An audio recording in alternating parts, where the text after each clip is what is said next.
Hello, good evening, and welcome to another WildStar video here on Fluffy Gaming. And the big news today is that the WildStar payment model has been revealed.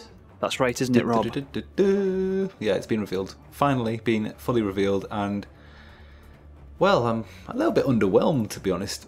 Well, let's just before we get into the nitty gritty, just say that it was revealed in an interview on a website called mmorpg.com. We'll put a link to it in the description where you can see the full interview with the developer slash community guy, Jeremy, I think his name is. Yeah, Gaffney. Gaffney, yeah, Jeremy. Cool. And so if you want to check out the full details of that announced stuff in that interview, click on that link. But we're going to go through all the information right here in this video anyway.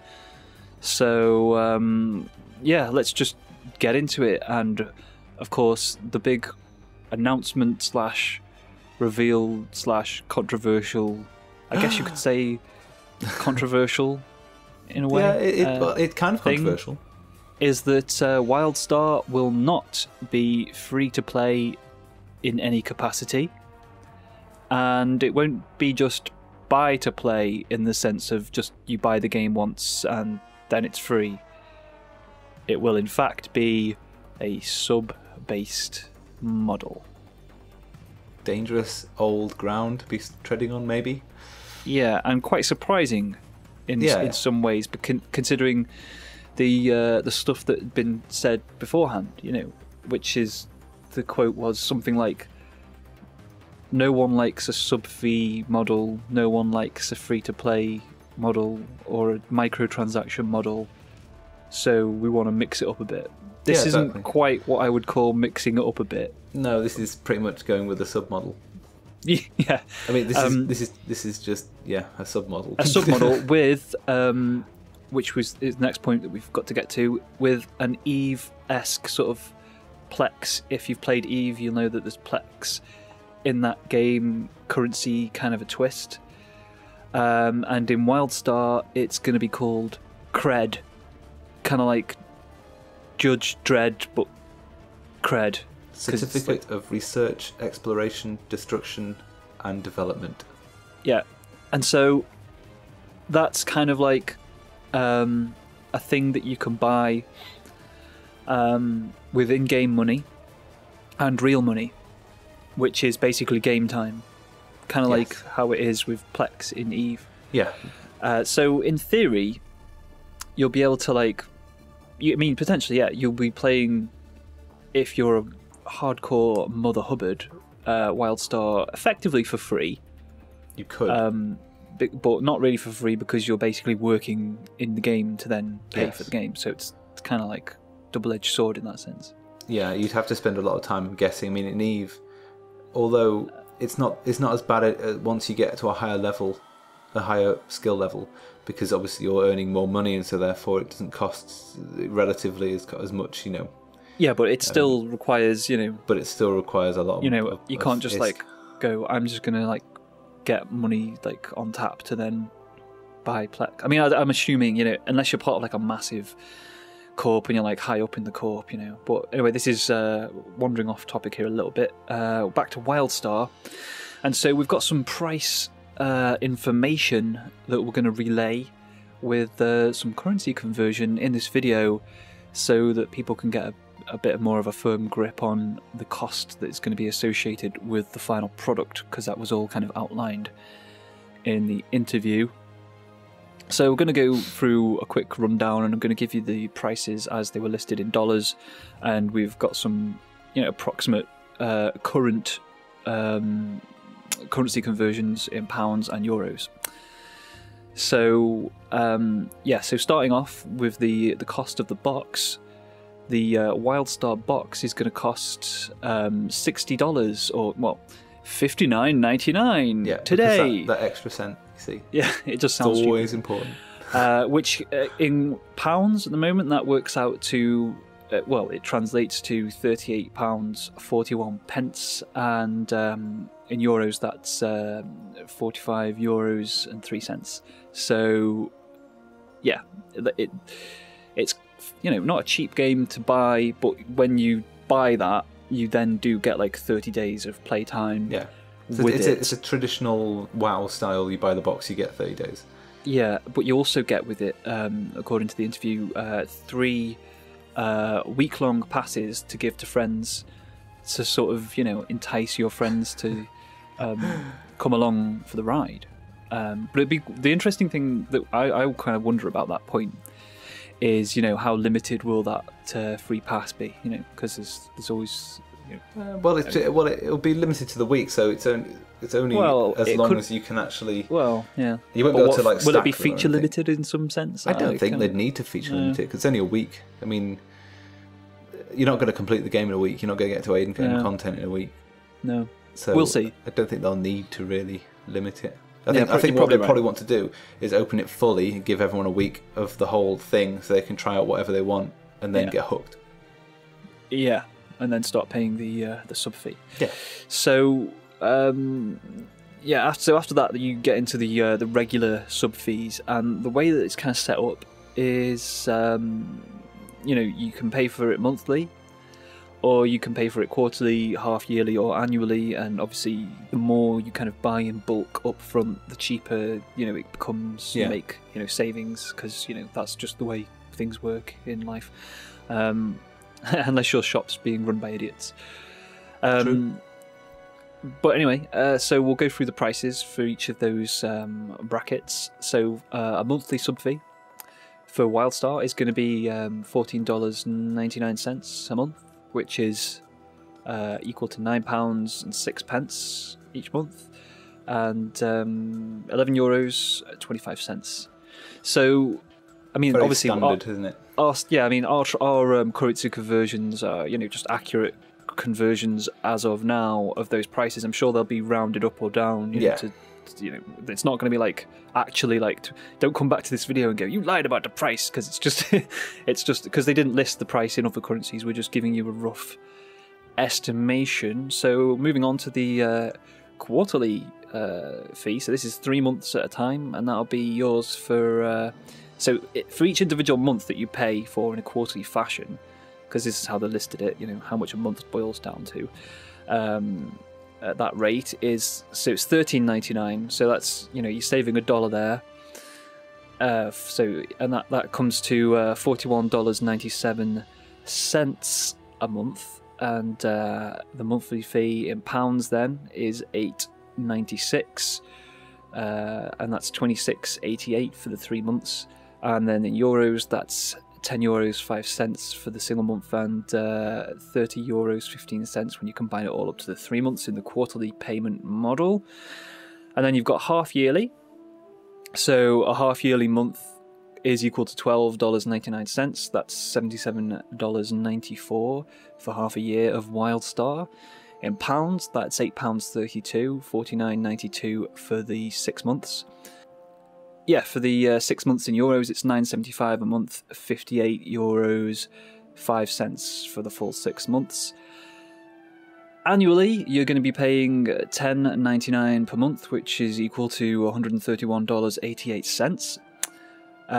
In pounds, that's £7.04, £84.48 for the 12 months, and in euros, that's €825.99 for the full year of WildStar. So you do make some savings, as you can see on the chart that we've put up on the screen there now to explain it a bit better than I actually can.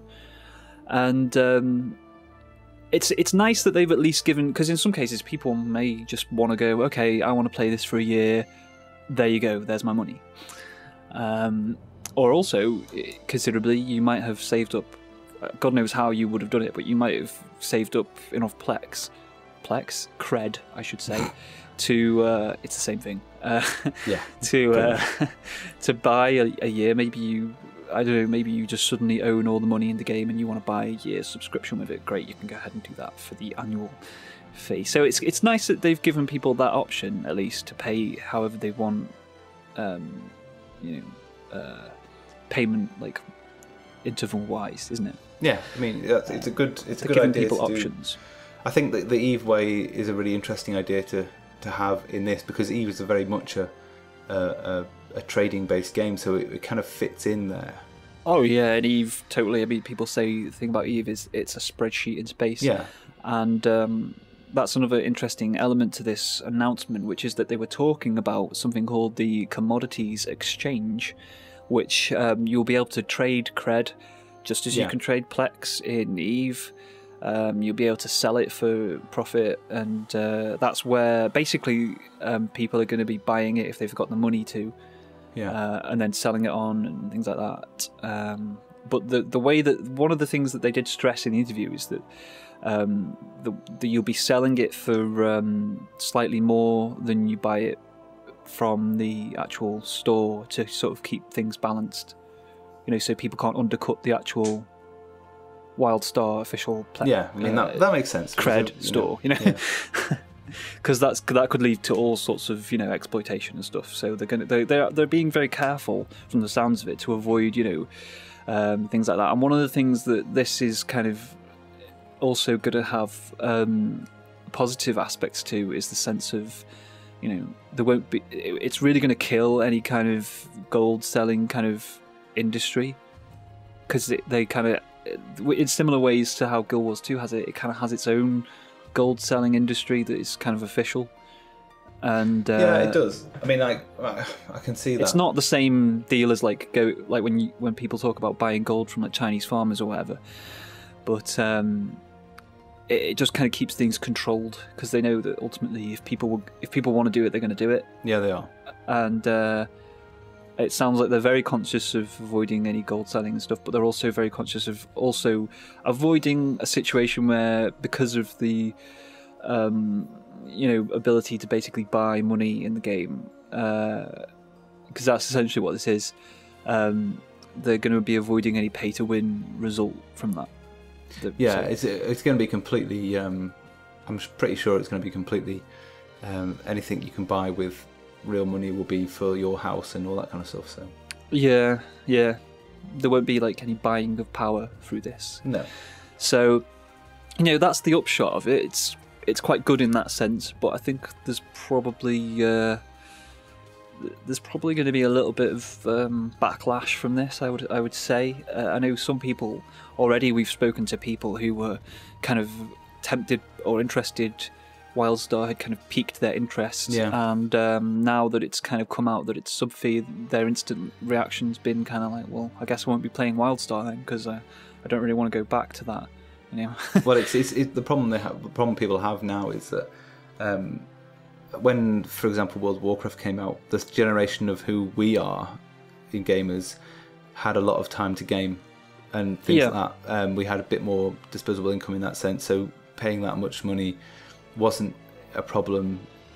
We didn't have a problem with time, because we always had time and all that kind of stuff. But now what's happening is we've got to the point where we can look back on what World of Warcraft did to our lives and think, I like going outside. Yes, yes, because it's not. Yeah, I mean, it's not so much. This is a topic that's actually come up on our last video about the WildStar payment model. People have been talking about, well, people don't necessarily want to pay a sub fee because they've got other commitments in their life and bills to pay and etc. Which is true, but even with that in mind, okay, it's not really the fact that affording it's an issue for a lot of people. It's just the fact that if you're paying it, you kind of feel like you have to justify the paying of it, and that kind of means spending a lot of time in the game, which you don't necessarily want to do. You kind of want to play it casually. Exactly. So it's kind of like reconciling that whole thing, which is probably going to be somewhat of an issue for WildStar, especially if they're trying to recapture some of that crowd who originally were in WoW when they had, as you say, more disposable income and free time on their hands than they're going to have now. But then again, you could argue there's a whole new generation of people to sweep up in that whole thing, and people who paid WoW can move on with their lives and not get involved. Oh yeah, completely. I mean, I think for us, I mean, it's more for who we are now, because that was our friends' kind of base of people who we kind of got feedback on it from, was Yeah, exactly. Really there's going to be again. people. There's going to be people to whom that's a whole new experience, and they can go ahead and enjoy it. They might even be playing WoW, or well, they could be, but or in some cases, this could be like the start of a new kind of experience for them. Because another side to this is that part of the backlash is also going to be because people are now so used to games coming out and free to play being very, the in vogue thing. Yeah.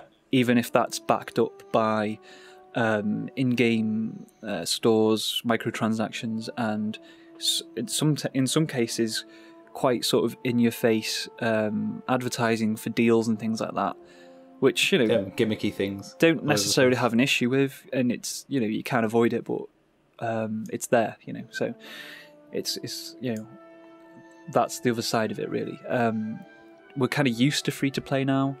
Guild Wars 2 was great in the sense that you bought the game and you can go in whenever you want and play it, and it does still get regular mini kind of content updates quite regularly. I think it's like almost like monthly, or even more than that, or 2 weekly or something like that. It's bite-sized kind of stuff, but it gives you something to go in and explore every now and then and check out, and it means that world's always kind of growing, which is great. But that's so we're going to get into like a whole other sort of topic here related to this, which we wanted to get into. We've got some points on it, which is the pros and cons really of the model that the WildStar model is going to have to it.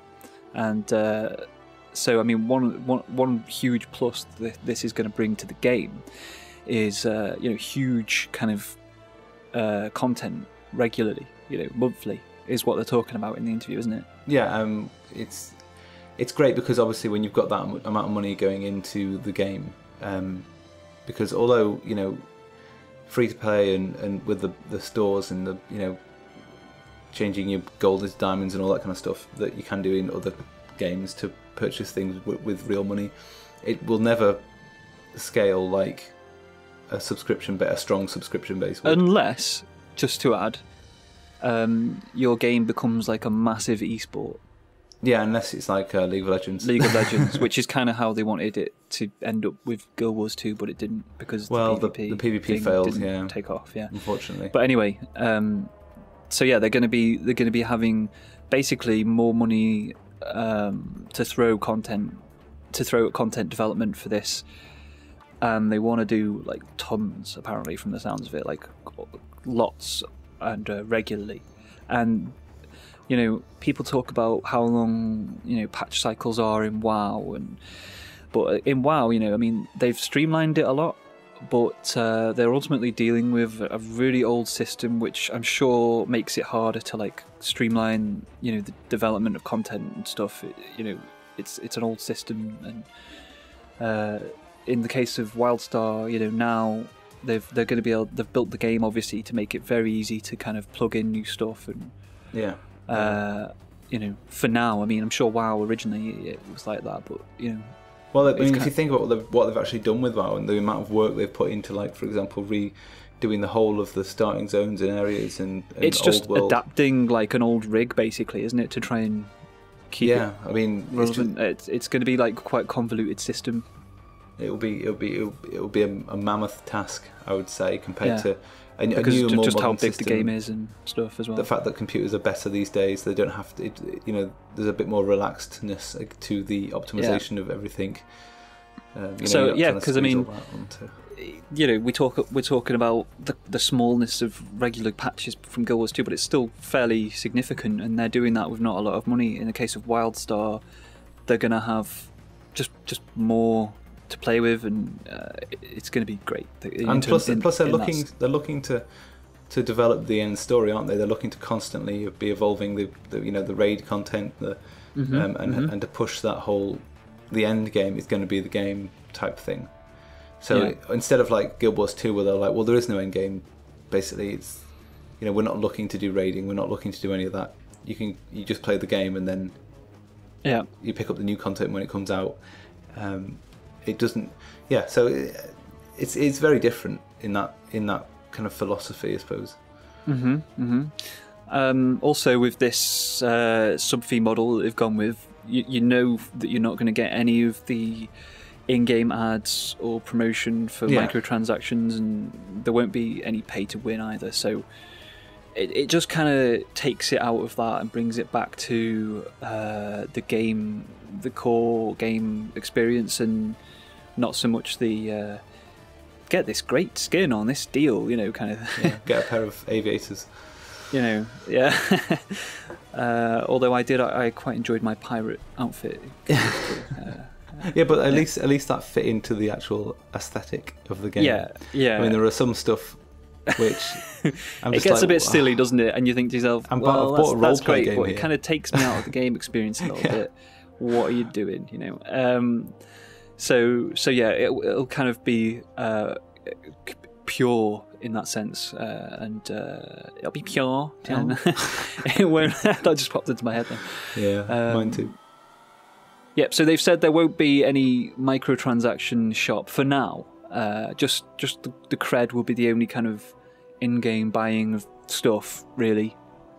And I'd like to see them keep it that way. If they're going with this system, they need to really stick to it. That sounds to me that are they either waiting for the backlash and then going to, or are they already ready to, or are they going to develop a store that when the game launches and it doesn't do too well, that they're going to be able to then switch to almost a free-to-play model at any time? Well, they could have, contingency plans, I mean, you have to, though, don't you? In place. I mean, I'm sure there's a lot of money gone into this.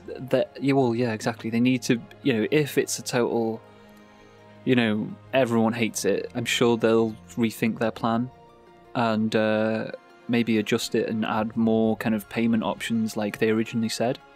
But we'll see. Mm-hmm. I mean, I did sort of pick up on that fact, as you say, that they've kind of gone, for now there's no in-game shop, wink, wink, we just got one in this box over here that we could just we could slap on the switch side. It on at any moment, and there are aviators aplenty. But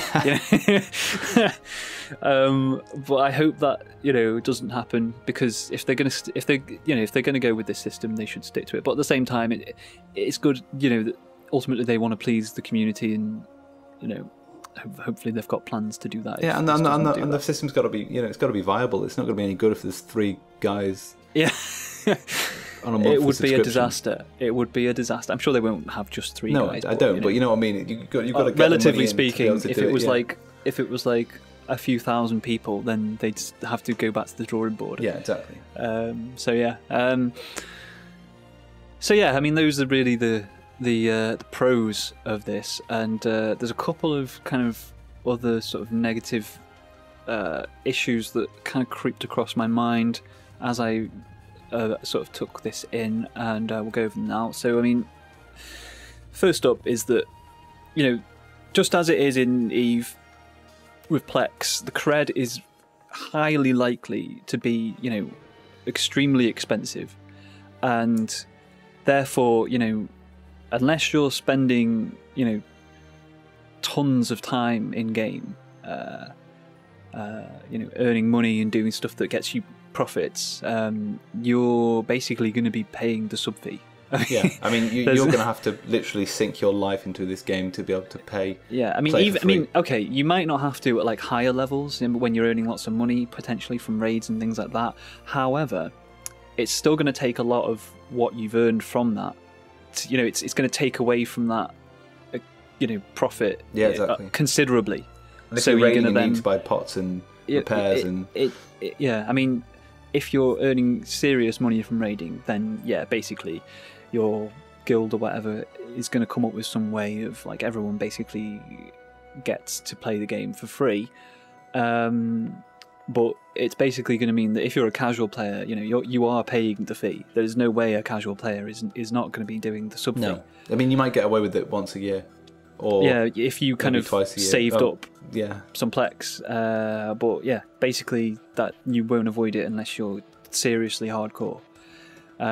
So that kind of means, which is kind of flows into the second point that I thought of, that if you think about that system in a kind of infographic kind of way, you can really visualize it as a system that really plays into the hardcore player base, in the sense that really what you'll have is a ton of casual players feeding into this economy that basically supplies the hardcore players with a free game. Yeah. You know, because they'll sort of collectively be generating the economy whereby Cred is, you know, up for grabs and in flow, and the people who are raking it in from high-end content and hardcore play will basically be feeding off of that. So it'll be kind of like the casuals feeding the hardcore in that sense. Yeah, possibly. Which kind of doesn't sit, you know, totally well with me. It sort of gives me this kind of icky, sinking feeling when I look at it like that. I mean, that's a very cynical way of looking at it, and maybe it won't actually feel like that in the game, but when you look at it from the kind of outset, that's sort of like what's going to happen. Yeah.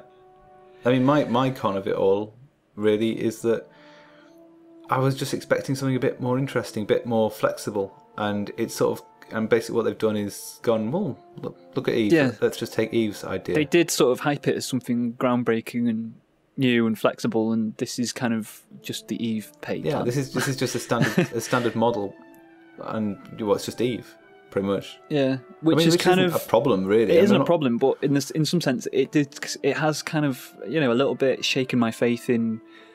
I'll be honest with you, it has, you know, done that in terms of WildStar, the game, and its forward-thinkingness. You know, I mean, I still think, you know, WildStar, it looks like it's really like a great MMO, and a lot of the stuff that they're doing really excites me, especially combat-wise, and with all the different systems that they're talking about. But yeah, this is kind of like dented. Are you ready that to pay a subscription, Tim? That's the question. Do you want to pay a monthly sub? No. Yeah. That's my answer. It's that's just no. my instant reaction too. I don't want to play the game if it's going to be sub fee based. I It'd don't have to really be mind if it's awesome. It would have to be really special. It'd have to be really, because, you know, if I ever feel like playing, you know, MMO combat or anything like now, there's tons of like free to play MMOs, you know. Well, to be honest, you've got Guild Wars. If you Guild wanted Wars to go and have 2, you know, Guild Wars 2's got an awesome combat system with content being added all the time to explore and adventure in, and lots of really great stuff going on in that game. And I've bought it, and I never have to pay for it again, unless you know, if something perchance comes along in the the gem store that I kind of think, hey, that's really nifty, I can buy it and support the game.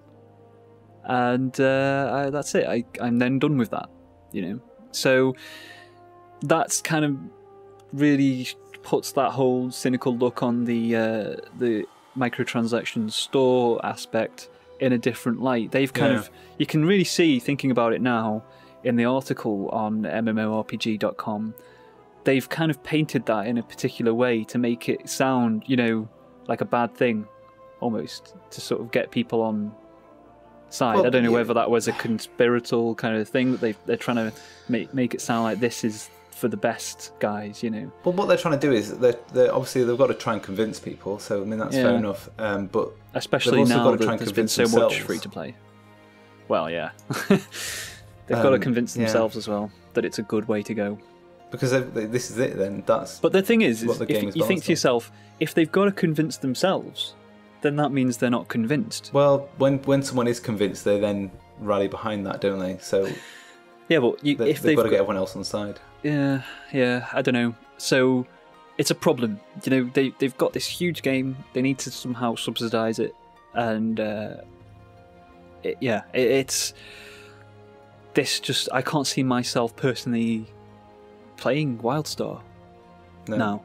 Well, unless it's extremely special, as in like they've got it spot on. Yeah. I mean, I could possibly see myself, you know, buying the game and playing it for like a month, 30 days, and trying it. Well, like you did with their SWOTOR. Yeah, well, there you go. You see, but we'll see. Again, you look at SWOTOR, and it went free to play because it essentially was a huge catastrophe. Yes, it really was. So it'll be interesting, really, how things fall out with WildStar. I don't want to forecast, you know, a doom and gloom scenario for Carbine. They've got a great product from the looks of it. It's not that it's not worth the sub fee. It's that it's not really not. It's kind of like more that it's not worth it for me. I don't think I'd get the the monthly kind of value. Or if I was paying the sub fee, I'd probably just find myself logging in a bit more than I probably need to or should do. And standing around in Ironforge. Just to kind of justify it. And yeah, standing around in Ironforge. Kind of thinking, what am I doing? System. Yeah, so I don't know. It doesn't sit well with me. You've kind of echoed that sentiment. Our friends have kind of said, okay, well, that's kind of written off then. So yeah, let us know what your thoughts are. I'm sure there are quite a few opinions on this, so don't be shy. Let us know. I would have done it on an hourly rate, you know. Yeah, well, even that. I would have done an hourly rate model, and I would have... Even that. That's one model, though, isn't it? This is something that I was saying when they were talking about, you know, pay how you want. There's multiple ways you could top up credit. Exactly. You know, I reckon spend it however you want. Would be a brilliant way of doing it. Because then people would still be paying, but they wouldn't feel like they had to, you know, justify a regular fee. You know, it'd be kind of charged per, you know, hour or whatever. You know, yeah. That's another way of doing it. Free to play up until a certain level. You know, there's multiple sort of things they could have done, and this is kind of like, yeah, this is Eve. So, as we were saying, let us know your opinions. Do you love it? Do you hate it? Are you now not going to play? Are you still going to play? Leave us a comment below, guys. And as always, thank you for watching this video. We will see you again in the near future with more updates and stuff and other games. So, yeah, thanks very much, guys, and arrivederci. Au revoir.